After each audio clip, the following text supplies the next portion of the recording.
Here I lay all alone, tossed and turning, longing for some of your tender love. I'm waiting for the right moment to come, so I can thank you for all the tender love you've given to me. First thing I wanted to talk about was, can you tell me about your musical journey and how you got started? My journey as an artist, when I knew I was an artist, or my journey before that? You can include anything that you want to include. Okay, so I have to say, I think I have to credit Disney animations, the classic ones from the 80s and the 90s, because I think a lot of my musical influence subconsciously was from the orchestrations of, those film soundtracks. And I found myself, I still find myself super drawn to music that has rich orchestration and involves a lot of tiring key changes and beautiful melodies, yeah. And so that was, below the age of 10 for sure. And then I stumbled into choir at school. I went to an all-girls school, and at the point of time, my best friend, she joined the choir. So she's like, "Hey, you want to join with me?" And I was a serial, extracurricular hopper. So I hopped around. I was like, "Sure." And I already knew that I liked to sing from, just belting along to tunes at home and in the car. I have to say, like, some formative moments of my childhood would probably be like spending time in the car, belting along to Mariah Carey and Queen and rock bands of the 90s. So yeah, then choir, going back to choir though, choir opened another chapter for me because I realized that I really liked it. And I don't know if it's because my mom started me on the classical piano when I was 3 or 4 probably. So I went the Yamaha way. A lot of people in Singapore tend to do that, I think, in Japan as well. And so I don't know if it was because of that piano training, that background, that I found it easier to hear things. And I don't know, I was singing from a young age. So according to stuff I've read, it does help when you have a lot of music and a lot of singing going on in the household. And then, I was super into Charlotte Church and similar pop opera type singers at a certain point. And I was still going to church and doing choir there. I did, kind of my school choir activities kind of led me to go to church choir. And that happened for a couple of years, maybe more. And from there, I met people who were gigging musicians. They're playing music in church, but they also had links to, bar gigs, venue gigs. And that was all the while, being in Singapore. And so my world was a bit shook, when I realized that there was this world of pop music playing that happened outside of church and performing. And then I went to uni. We call it uni, right, over here. And I joined a few groups because I had to. So how we work in Singapore is a lot of the time you have to earn points in order to show that you deserve to be somewhere. So I was staying in what we call the hall of residence. I think it's also a dorm, right? Known as a dorm. And I had to join a few activities. So I joined a bunch of music groups, culture groups.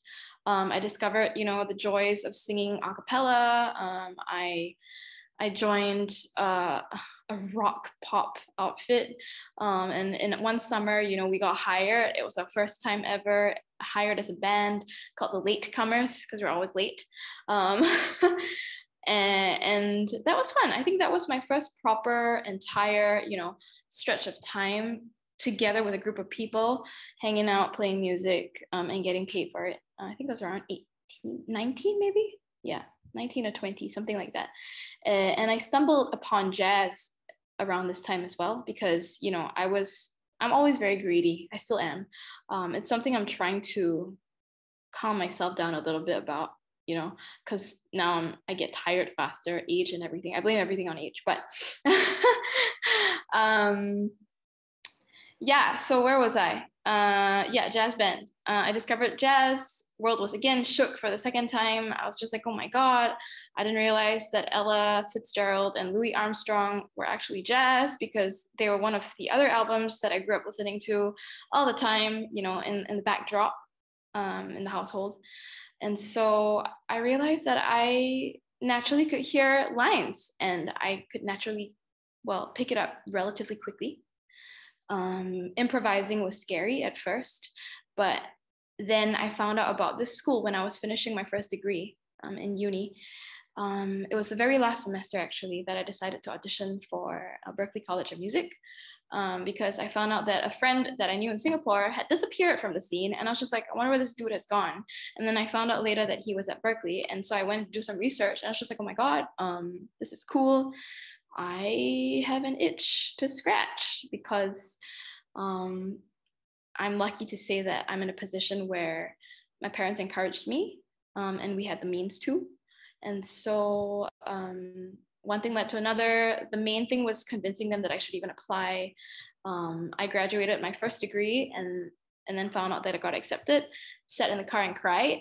And then in January 2013, I went to Boston to start my 3-4-year program. It turned out to be 4.5 years, because I decided to do a dual track. I decided to do a semester abroad.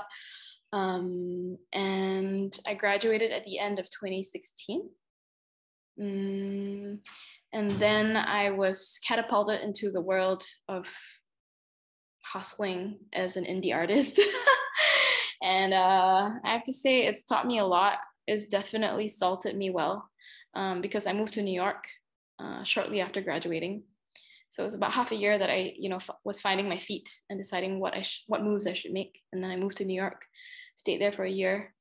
And then I came back to Singapore for, I want to say, a year, right before the pandemic hit.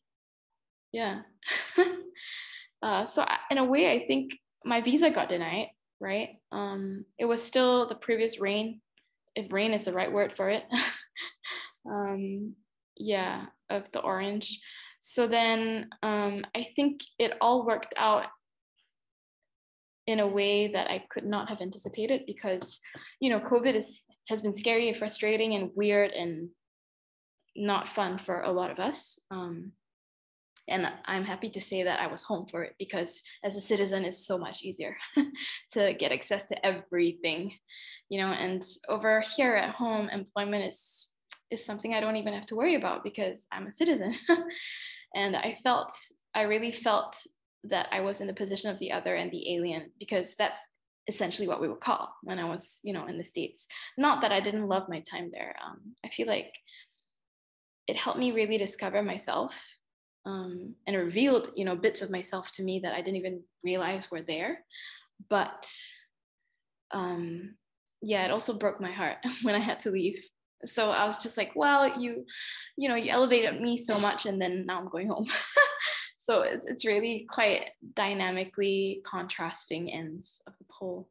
Yeah, but that's the long short. I feel like I kind of digressed off topic, because you were asking me about my beginnings in music, and I did start there, but then I ended up with a bit of a life story, grandmother story. Yeah, it turns into a journey for sure once you get started on that first question. And I recognize that you touched on culture and family quite a bit. Can you tell me a little bit more about your hometown, and do you have any family members that are also musical? By musical, you mean not necessarily professionally? Not professionally, musicians? just do they have that talent? Do they have that love for music like you do? I would have to say, I think my whole family is into music in the sense that they appreciate it. They're happy to have it around. And my dad's side of the family, 5 kids, they grew up in church choir, Singapore youth choir. I think my dad and maybe his brothers were in a band. I have to verify this, when they're growing up. And they had Beatles shags and everything. And my aunt, my godmother, so there are 3 boys, 2 girls. So the older of the girls, she was teaching piano for quite a long time, because she went the Yamaha route as well. And then she did more than grade 8. She also graduated with, I don't remember what it's called after that, like a diploma or something from ABRSM. I think a couple of diplomas. And so she was teaching music for a while. quite a fair while. But now she paints, but she's still super into music. And, you know, everyone in my family appreciates music and shows their support when I put out stuff or when I have, you know, shows. Yeah.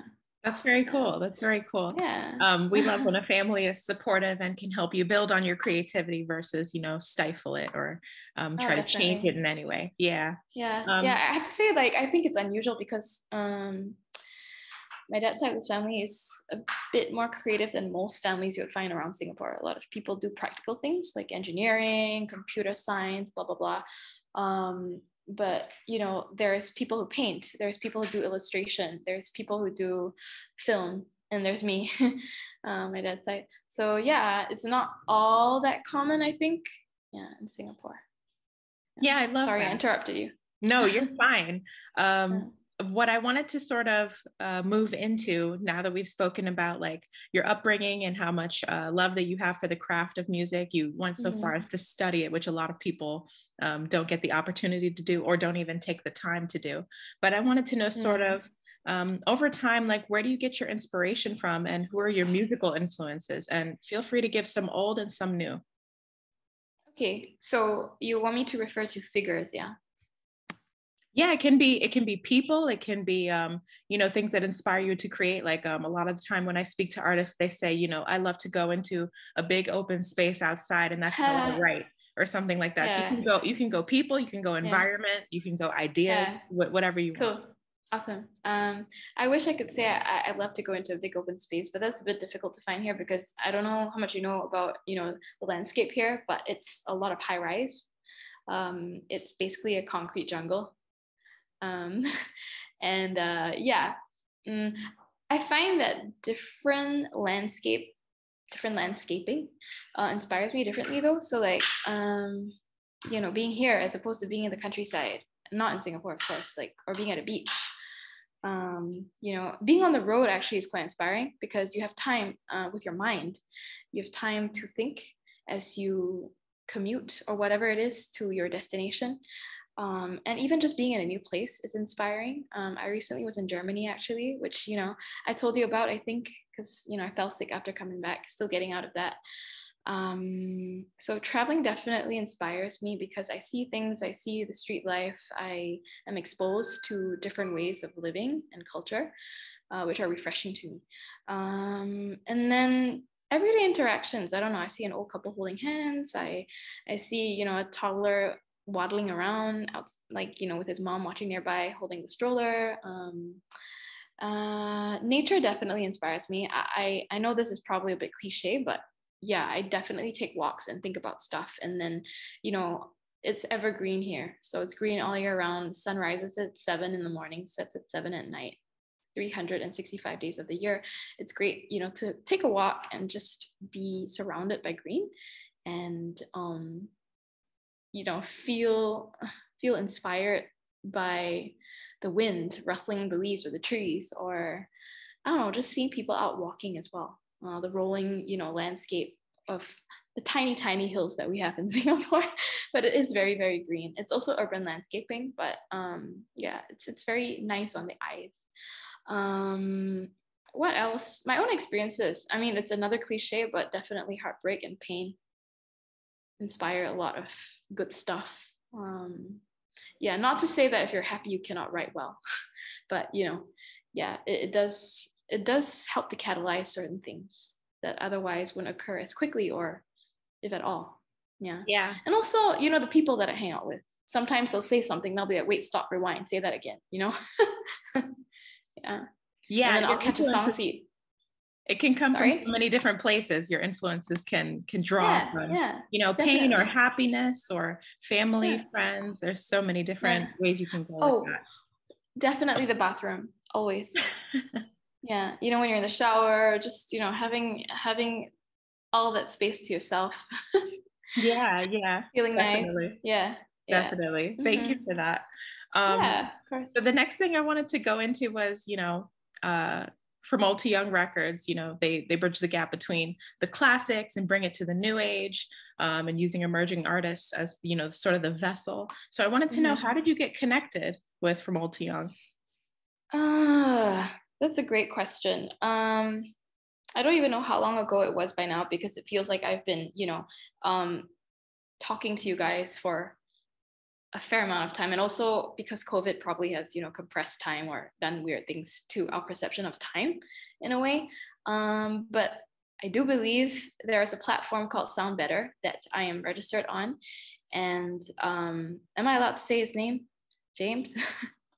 Yeah, he was looking for a vocalist for a track that he wanted to have produced and put out. And I did not realize that he was looking for artists beyond that. I thought I was merely being hired as a session singer, So okay, he writes me and I write him back, and I lay down some tracks. I track some vocals, and the next thing I know, he's asking me for, artist info, media pictures, and a little write up. And I'm like, wait, what's happening? So at this point, I'm still not thinking too hard about it. And then he tells me, oh, he's hiring people and, pumping some funds into like promotion and stuff. And I'm like, okay, this looks like he's actually trying to do a campaign and launch something substantial. And so, we continued talking from there. And I feel like more credit to James than to me and Fody Records. He was the one who was actively trying to nurture the communication, because I was still a bit confused. I didn't realize what was going on until like after the fact, you know what I'm saying? So the thing came out, he talked to me, I responded, and then I was just like, yeah, sure, I also promote it on my socials. I'll, put stuff up on Facebook, Instagram. And he was, I don't know why he's impressed. Like, he was impressed with what I did. And then he started following another account that I manage as well, because my latest project, which I will talk about more probably later, is actually a duo, an acoustic pop duo, indie pop duo, that hatched out of COVID, because, we were feeling frustrated about having our gigs taken away and not being able to get out and play music. And actually the status quo in Singapore is still that live music is not allowed, not even for weddings. It's kind of ridiculous. A lot of us are really salty and mad about it. But anyways, so this band called Roseville started out of it. So he started following that account as well, James, I mean, and, commenting and continued writing. And then he introduced me to you and told me that he wants to work on another track. And I was just like, yeah, sure. And here we are today. And I've realized, thankfully by now, that it's a lot more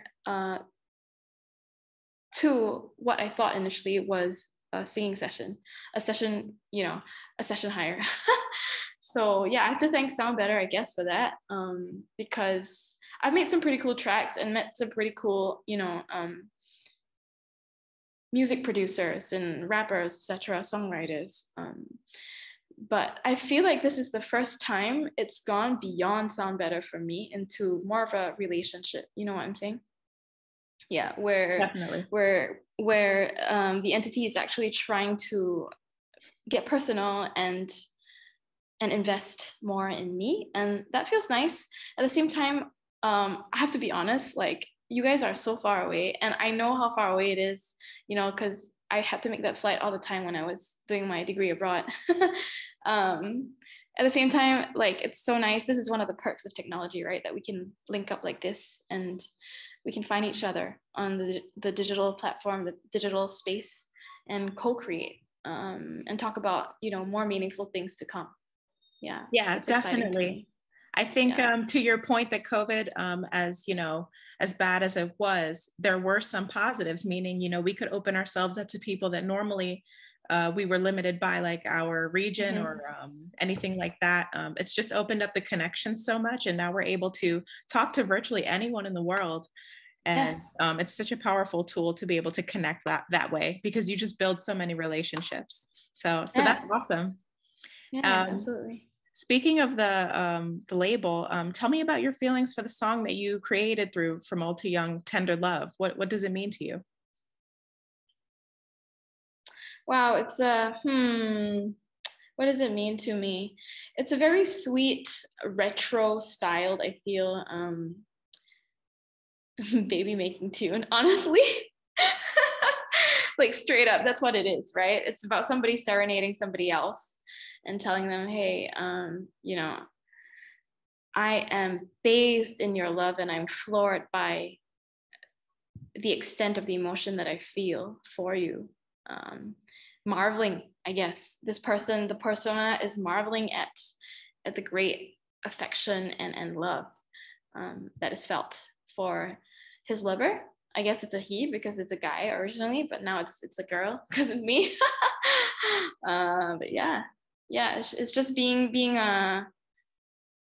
drenched in love, in your adoration for somebody. Yeah.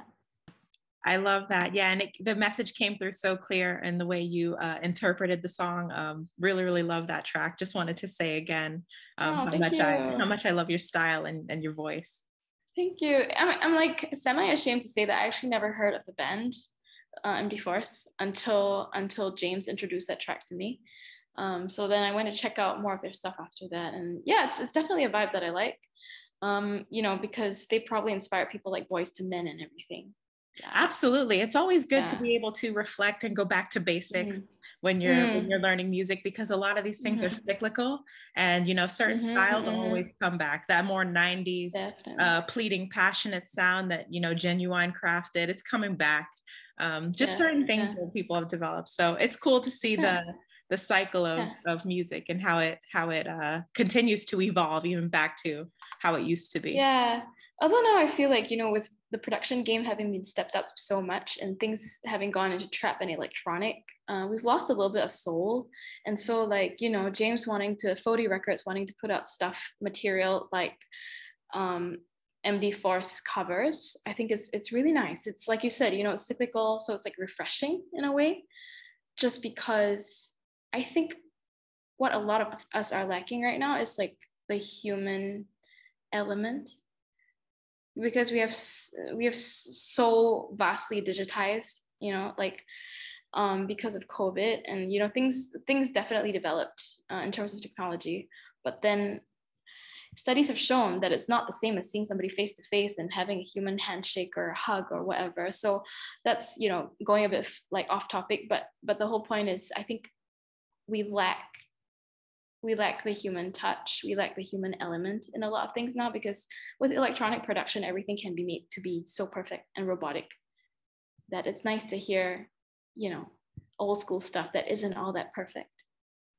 Yeah, definitely. I feel you on that. Like imperfection, it shows character, and it shows that even as great as someone is, everyone can make mistakes, and you just learn from it. That's life. Yeah, it's real. Yeah, and I think very, very we need real. more real, because people need to see that, like apart from the filters, Instagram filters and everything, there's a person behind that.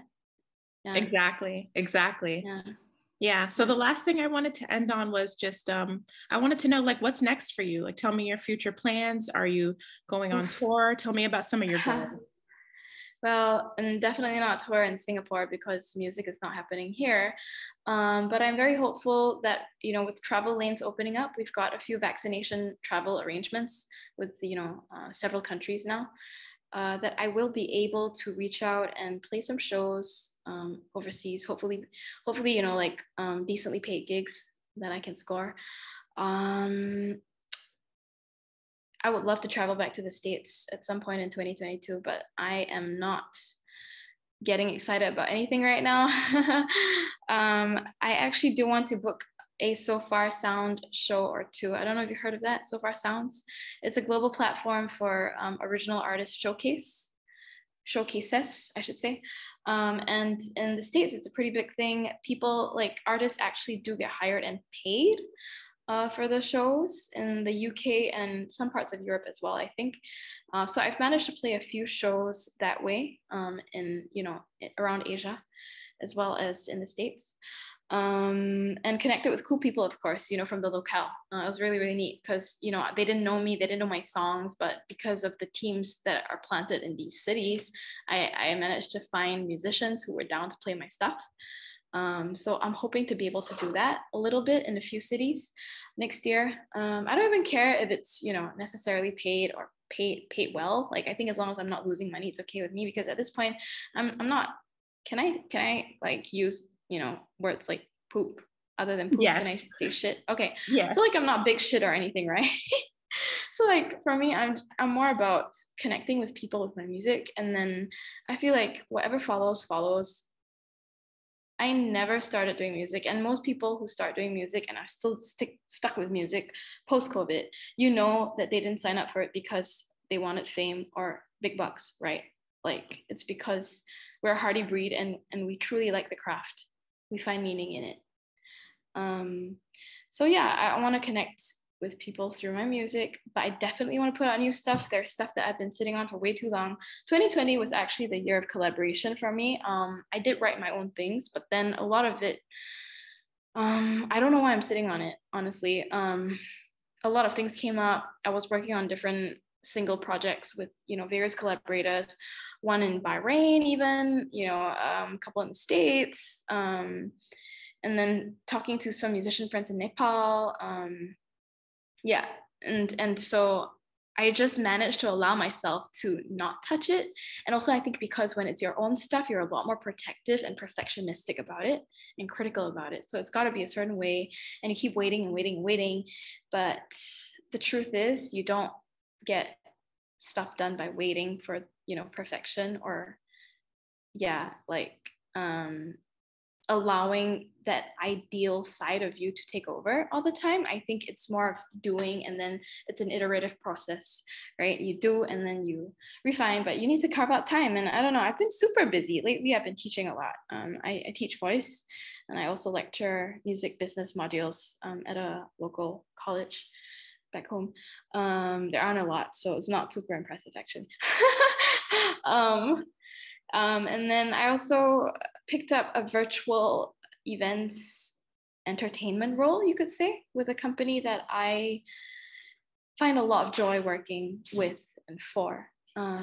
And so I've been super busy. I haven't had time to go and revisit, all the song seeds, or more than song saplings, let's call them, that kind of sprouted during COVID and even before. But I do have stuff, and I want to put it out into a second EP, maybe even an album. I just don't know if next year will be the year. I hope it can be the year. But like I said, my other music project, Roseville, I'm really hoping that we score more corporate gigs, we score more originals only type gigs, where we can do arrangements, we can put out more of our own singles. So my focus would have to actually be a bit more of that right now.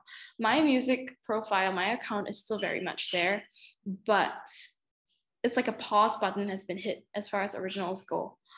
It's not that there isn't stuff in the cooker and in the oven. It's just that the heat hasn't been turned on because I need to assemble the team. I need to take care of planning and logistics and funding, budget. So I'm a one woman operation, and I feel like there's a lot on the plate right now. So I don't want to be in a position where I cannot give enough of myself to the things that I currently have.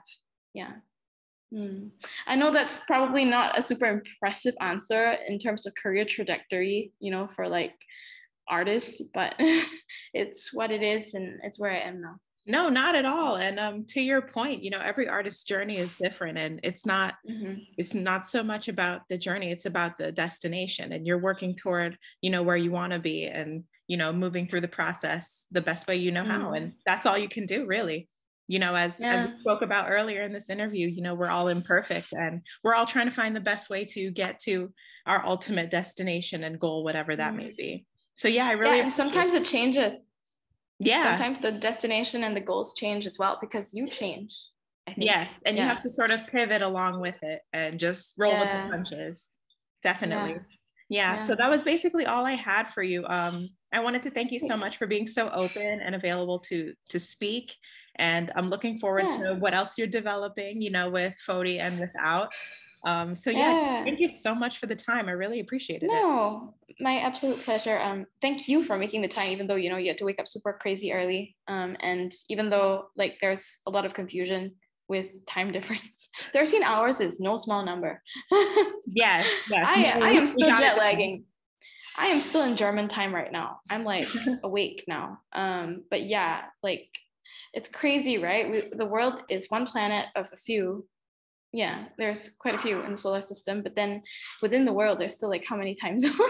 Yeah, yeah, no, it's Yeah, crazy. No, but I'm glad that yeah, we were able to link up and talk. I learned so much yeah. about you, and I'm just looking forward to the future. Same. Yeah, I'll be seeing you, I feel. Yes, for sure. Thank you Yeah, so much. yeah.